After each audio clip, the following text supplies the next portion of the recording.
Hi అండి, నమస్తే అండి. ఈరోజు ఉప్మా చేస్తున్నాను అండి. సింపుల్గా టేస్టీగా బ్రేక్ఫాస్ట్ అండి. 2 కప్స్ సోజీ తీసుకున్నాను అండి, వేయించి పక్కన పెట్టుకున్నానండి. ఇప్పుడు ఒక కడాయి తీసుకొని కడాయిలో ఆయిల్ వేసుకున్నానండి.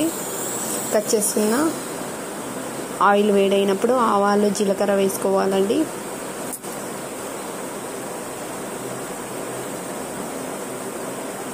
కట్ చేసిన ఆనియన్స్ వేసుకోవాలండి. ఆనియన్స్ బ్రౌన్ కలర్ వచ్చే వరకు వేయించుకోవాలండి. 2 కప్స్ రవ్వకి 4 కప్స్ వాటర్ వేడి నీళ్ళు పెట్టుకున్నా అండి. తగినంత ఉప్పు వేసుకోవాలండి. ఆనియన్స్ బ్రౌన్ కలర్ వచ్చిన తర్వాత కట్ చేసిన పచ్చిమిర్చి వేసుకుంటున్నాను అండి.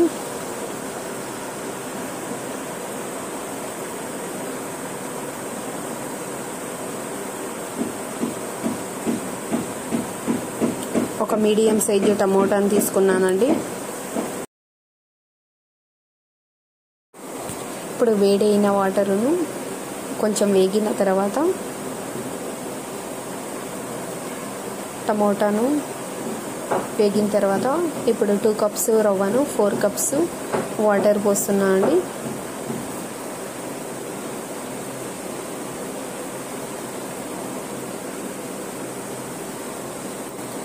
కరివేపాకు వేసుకుంటున్నానండి.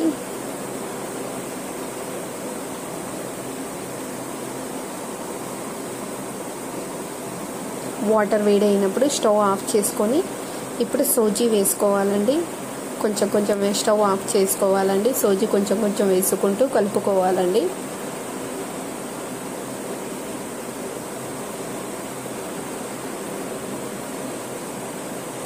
అంతే అండి, సింపుల్గా టేస్టీగా ఉప్మా అండి.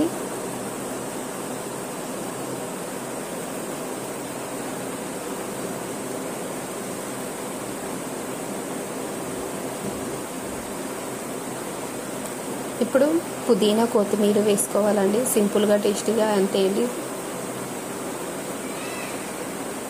లాస్ట్లో కొంచెం నెయ్యి వేసుకుంటున్నా అండి.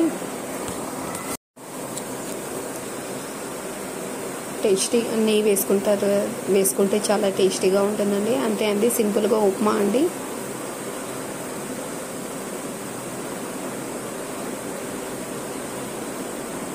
ఒక ప్లేట్లో నిమ్మకాయ పికిల్ అండి, ఇది టమోటా పికిల్ పొడి వేసుకున్నా అండి. అంతే అండి, టేస్టీగా ఉప్మా అండి. తొందరగా అయిపోతుందండి. బ్రేక్ఫాస్ట్కి ఓన్లీ 10 నిమిట్స్లో అయిపోతుందండి ఉప్మా. ప్లీజ్ లైక్ చేయండి, షేర్ చేయండి, కామెంట్ చేయండి. థ్యాంక్ యూ అండి.